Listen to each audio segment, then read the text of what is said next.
there have been a number of sources and a number of people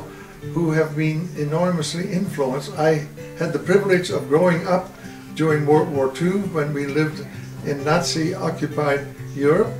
and there I really experienced and sensed the power of positive gospel preaching in a way that would take into consideration the desperate plight of many people who are being exploited and expressed. So I learned much from prophetic preachers. There were prominent authors, particularly the scriptures helped me understand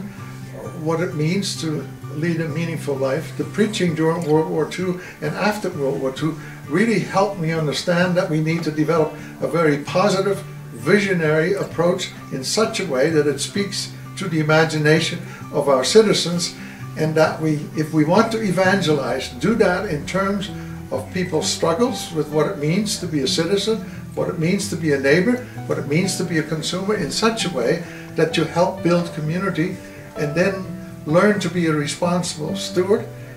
in the context of a world plagued by hunger and homelessness.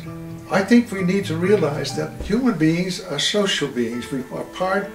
of a culture. We live in relationship to each other and to the people within our communities, and so we need to accept our social responsibility by exercising our social rights in terms of the issues that are being debated in the public square. There we need to again listen to each other, hear from one another what the different needs are and how we can be of help to each other. And in that context, for us and many others, the need to address the poverty question,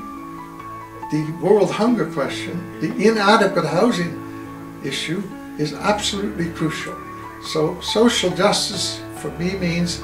justice, not just us. So we need to take into consideration very actively in all our thinking and doing and policy proposals that we as neighbors rally together in communities to press that the public justice questions of our time, also our time today,